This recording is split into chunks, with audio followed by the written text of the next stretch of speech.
আজ মুর্শিদাবাদের বেলডাঙ্গা থেকে আনুষ্ঠানিকভাবে নতুন দলের ঘোষণা করলেন তৃণমূল থেকে সাসপেন্ডেড ভরতপুরের বিধায়ক হুমায়ুন কবির। হুমায়ুনের এই নতুন দলের প্রার্থীরও নাম ঘোষণা করেছেন। হুমায়ুন কবিরের নতুন দলের ইশতেহার প্রকাশ হয়েছে। বেলডাঙ্গা এবং রেজিনগর থেকে প্রার্থী হুমায়ুন নিজে। হুমায়ুনের দলে হুমায়ুনের ছড়াছড়ি। ভগবান গোলার প্রার্থী অন্য হুমায়ুন কবির। রানীনগরে লড়াইয়ে আবার আর এক হুমায়ুন কবির। খড়গপুর গ্রামীণের প্রার্থী হাজি ইবরার হোসেন। বৈষ্ণবনগরের প্রার্থী মুস্কেরা বিবি। হুমায়ুন কবিরের দলে একাধিক হিন্দু মুখও রয়েছে। মুর্শিদাবাদের প্রার্থী মনীষা পান্ডে, বালিগঞ্জের প্রার্থী নিশা চট্টোপাধ্যায়। আর এই নিয়ে কথা বলবো, সরাসরি আবির রয়েছে আমার সঙ্গে। আবির, একেবারে লড়াই করার জন্য নিজের চেনা মাটিকেই বেছে নিলেন হুমায়ুন কবির এবং অনেক হিন্দু নামও দেখা যাচ্ছে। কোথাও কি দলের একটা সেকুলার ইমেজ তৈরি করতে চাইছেন হুমায়ুন? পশ্চিমবাংলার বিভিন্ন প্রান্ত থেকে এসেছেন তাদের উপস্থিতিতে একেবারেই তাই। এবং তিনি প্রথম থেকেই যখন দলের নাম দিয়েছেন জনতা উন্নয়ন পার্টি, তিনি কার্যত যে উন্নয়নের কথা বলে রাজ্যের শাসক দল মানুষের কাছে পৌঁছতে চায় সেই রাস্তাকেই তারা ধরার চেষ্টা করছেন। এবং অত্যন্ত উল্লেখযোগ্য সেটা হচ্ছে তিনি দল ঘোষণার সাথে সাথে দলের মহিলা প্রার্থীদের নামও তিনি ঘোষণা করে রেখেছেন। অনেকেই বলতে শুরু করেছিলেন যে মুর্শিদাবাদ মালদা হুমায়ুন কবির বক্তব্য শুরু করছেন তার নতুন দল নিয়ে।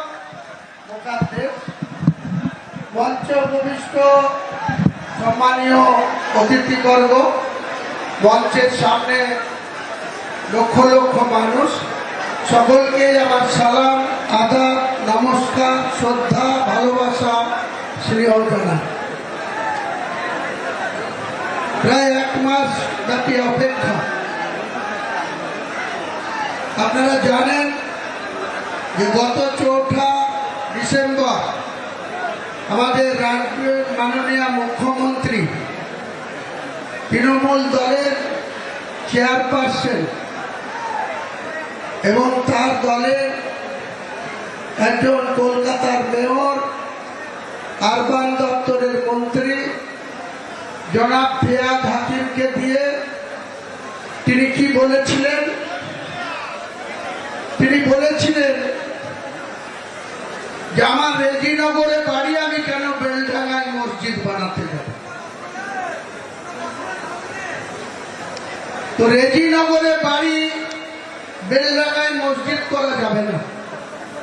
এটা কোন সাংবিধানিক কথা? কোন মুসলিমের কোরআন হাদিসের কথা? ভারতবর্ষের যে কোনো প্রান্তে মুসলমান তার নামাজ আদায় করার জন্য আল্লাহর ঘর মসজিদ বানাতে পারে কি পারে না? তাহলে এই যে ক্রস মুসলিম, ক্রস কেন বলছি? এই জনাব ফিয়াদ হাকিমের বাবা বাড়ি ছিল বিহারের গয়াতে। ওনার মা ছিল একজন হিন্দু রমণী, হিন্দু মহিলা। তিনি আর পৃথিবীতে নেই। মৌলানা আজাদ কলেজের অধ্যাপিকা ছিলেন। তাহলে মা হিন্দু, বাবা মুসলিম, ওই জন্য ক্রস বললাম। অর্ধেক মুসলমান, অর্ধেক হিন্দু। তিনি আমাকে সাসপেন্ড করার সময় এই মুর্শিদাবাদ জেলার একজন মন্ত্রী, যার কোনো কাজ নাই, কোনো ফাইল রিসিভ করতে পারেন না, তার দপ্তরের মাথায় বসে আছেন মাননীয় মুখ্যমন্ত্রী স্নেহধন্য অরূপ বিশ্বাস মহাশয়, পাওয়ার মিনিস্টার। তার এমএস আছে আকরুজ্জামান। আমি একবার আমার এক নিকট আত্মীয়, এক বোন, মালদা ইংলিশ বাজারে বিয়ে হয়েছে। এই পাওয়ার দপ্তরে তিনি উচ্চ পদে আসীন আছে, একই জায়গায় পোস্টিং আছে প্রায় 10 বছর ধরে। এই আকরুজ্জামান আমার বন্ধু, একসঙ্গে দীর্ঘদিন কংগ্রেস করেছে। ওর বাবা হাবিবুর রহমান জঙ্গিপুরের দীর্ঘদিন 4 বারের কংগ্রেস দলের এমএলএ ছিল। ও পেশায় অ্যাডভোকেট। ও প্রণব মুখার্জি প্রায়ত রাষ্ট্রপতি বা কংগ্রেস নেতা, ভারতবর্ষের বিভিন্ন পদে ছিলেন। সেই প্রণব বাবু খুব স্নেহধন্য ছিলেন। আমরাও একসময় প্রণব বাবু খুব স্নেহধন্য ছিলাম।